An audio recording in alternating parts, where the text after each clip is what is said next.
What up, y'all? Hey, so check it out, man. It's crazy how, man, I just wanted to get on here and let you guys know, like, because it's a big part of who I am and what I do and stuff. And Josh was like, hey, what's up? I told him, and he was like, say something about it. So what it is just about, like, recovery, sobriety, alcoholism, addiction. And the crazy thing about all that, man, is we all know at least someone, right, that deals with that shit, or like it affects them in some way.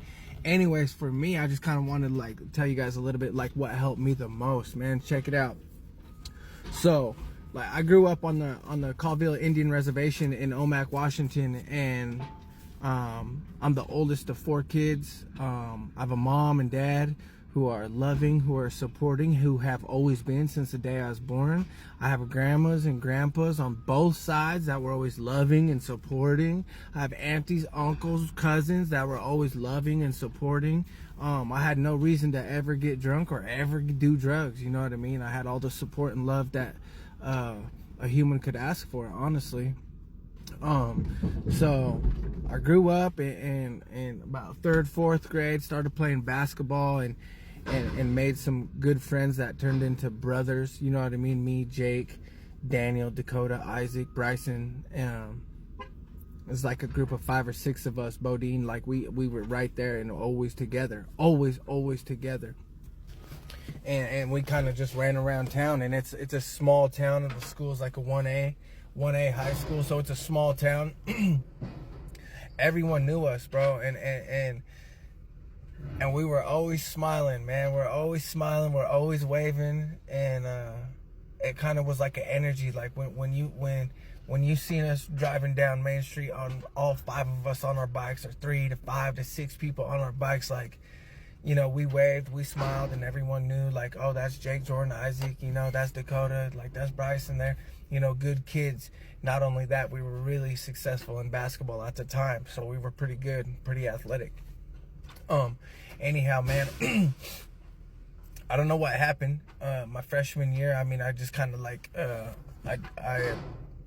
it's my freshman year, sophomore year, no, junior year, I tried to do oxys with someone, oxycodones, pills, and we were playing basketball at the time, and it made me feel like a superhuman type of thing. And you know, I'm just keeping this brief, real brief, but one thing led to another, and I couldn't stop for even 4 hours.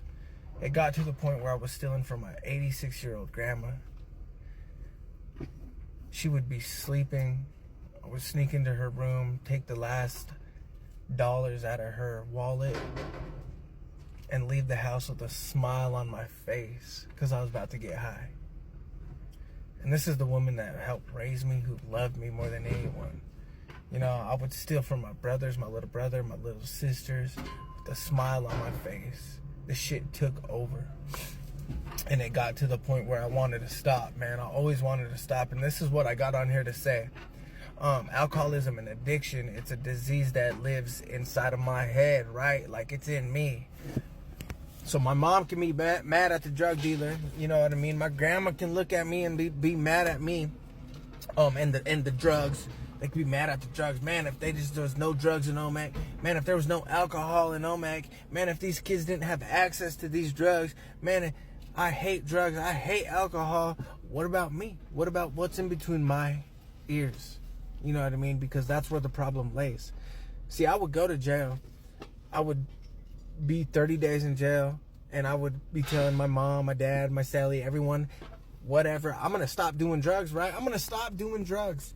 And I meant it, man, with everything in my whole body. I meant that and I would get out, and something would happen. A problem would happen.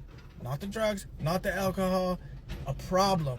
That problem was, I would feel anxiety, I would feel discontent, I would feel anger, I would feel not okay with who Jordan was. See, so that's what I didn't realize, is that was the problem, was me. I look back at it like, oh, I was the problem. So what was the problem? Me. The anxiety, the anger, the discontent with who I was. So I'd be sitting on the couch like, man, I'm pissed off that my sister's not washing the dishes. I'm mad because the house is a little cluttery, and I can't stand this stupid ass show on the fucking TV that my mom's watching. fuck, man, what would make me feel better? And what was the solution to the problem? What was the problem? What was the solution? The solution, what fixed me, was the drugs. So like right when I would hit that, I would start feeling better when I got money. I would start feeling a little happier when I got money. But then once I hit the drugs off the foil or whatever it was, man, woo, it goes like this. Woo. Now I don't even give a damn about the dirty dishes. The house feels clean as fuck, and the show's interesting on the TV, and it feels good. Matter of fact, I could watch the show all day with my mom. I could hang out with her, go grocery shopping, and put the motherfuckers away and feel happy.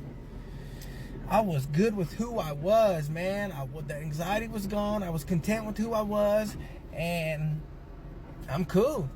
And then guess what? 3-4 hours go by. That shit wears off. What happens? The problem comes back to within inside of me, man. This fucking disease, this irritable, restless, discontent, anger, anxiety would fucking pop in me. And I would need the solution. I would need the fucking solution. And my solution was pills, was alcohol, cocaine. That was my solution to my problem.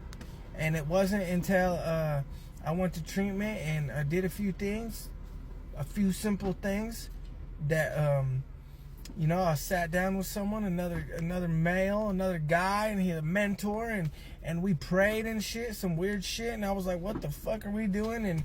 And I told him some secrets about like some fucked up shit I'd done, some fucked up shit that happened to me, and we prayed about it, and he told me I was fucking selfish, and then we get into his fucking little 2-door Toyota pickup, and we're driving home, and I get that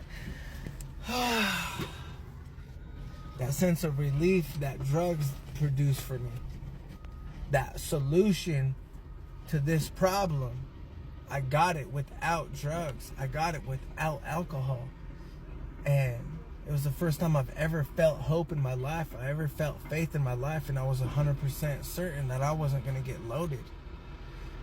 And that's just a little 7-minute drill on how to on my little story, and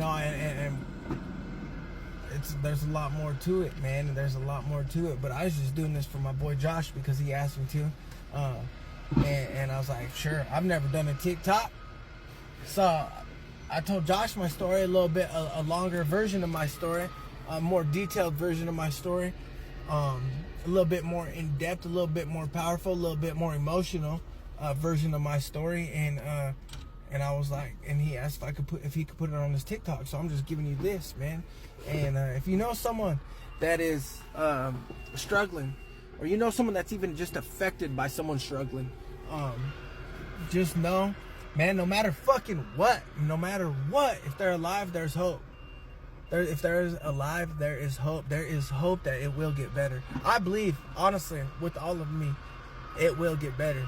Shit with alcoholics and addicts, it will get better for real. So, man, hopefully one day I'll be able to like tell my full story, my full detailed story about this shit. All right, I'm about to go help Josh. We're at the landfill.